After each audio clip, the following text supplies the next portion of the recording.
안녕하세요, 보상매토입니다. 이륜차로 배달을 하다가 교통사고가 발생하거나 거래처에 납품을 하기 위해 운전하다가 교통사고가 발생하면 보통 산재보험 처리를 하는데요. 대부분 교통사고 피해자들이 산재보험 혜택을 보고 자동차 보험은 미처리 상태로 그냥 두는 경우가 상당히 많습니다. 그래서 이번 영상을 준비하였습니다. 이 영상을 끝까지 시청하시고 도움이 되셨다면 좋아요와 구독, 알람 설정 정말 꼭 부탁드리겠습니다. 우선 교통사고로 산재보험 접수를 하면 근로자로서는 의료기관에서 발생되는 요양급여, 그리고 평균임금의 70%인 휴업급여, 그리고 치료 종결 시에 장애가 남으면 장애급여를 받게 됩니다. 그리고 근로복지공단은 이렇게 지급한 각각의 범위 내에서 자동차 보험사에 추후에 부상 행사를 한다는 통보를 하기 때문에 피해자 입장에서는 가해자 자동차 보험사에 내가 뭘 더 청구할 게 없다고 생각하게 되죠. 사실 근로복지공단에서도 근로자들에게 추가로 자동차 보험에서 보상을 받을 수 있다고 안내조차를 안 해주거든요. 그거는 가해자의 자동차 보험사도 마찬가지고요. 그런데 교통사고로 자동차 보험이 접수돼 있다면 추가적으로 보상을 더 받을 수 있습니다. 특히 저희가 관찰한 바로는 요양급여나 휴업급여는 별로 문제없이 지급이 되는데 근로복지공단에서 장애급여는 실제 장애가 근로자에게 남아도 제대로 인정되지 못해서 잘못 지급되는 경우가 상당히 있었습니다. 실제로 근로자들이 5개월에서 6개월간 요양치료를 받고 난 후에도 장애가 남았는데 14급으로 장애급여 판정돼서 불만이 발생돼도 그냥 종결할 수밖에 없게 되거든요. 14급 해봤자 정말 몇백만 원밖에 안 되는 돈입니다.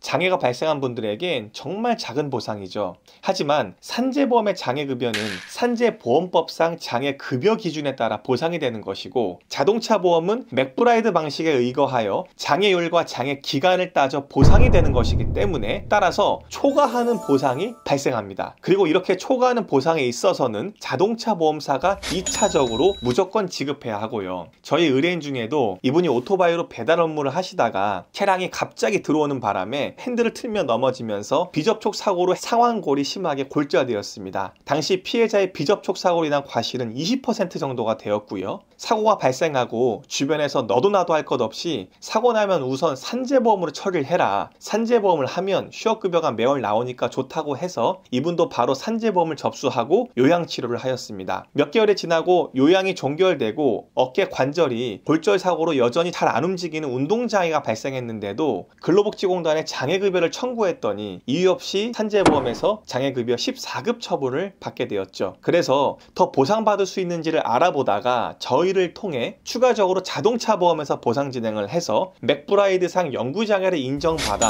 추가로 약 6천만 원의 손해배상금을 더 지급받으셨습니다. 물론 상실 수익액만 더 초과해서 받는 게 아니고요, 위자료도 추가적으로 지급됩니다. 그리고 사고로 인한 흉터에 대한 반응 교정비도 다 지급받을 수 있습니다. 이 모든 게 산재보험에서 보상하지 않는 범위이기 때문에 그 부분을 초과해서 받을 수 있는 겁니다. 그러니까 여러분들 중에도 교통사고지만 산재보험과 자동차 보험 중에 택일해서 보상받고 끝나는구나 라고 생각하지 마세요. 산재보험 처리가 다 된 시점에서 내가 자동차 보험으로 초과하는 보상을 받을 수 있는지를 무조건 검토해야 합니다. 이렇게 해서 이번 영상은 업무 중 교통사고로 산재보험 혜택만 받고 많은 분들을 위해 영상을 만들었습니다. 꼭 산재 처리 다 끝나시고요, 자동차 보험으로 보상이 있다는 거 염두에 두시면 좋겠습니다. 저희는 또 다른 유용한 정보로 여러분들을 찾아뵙겠습니다. 이상 보상멘토였습니다.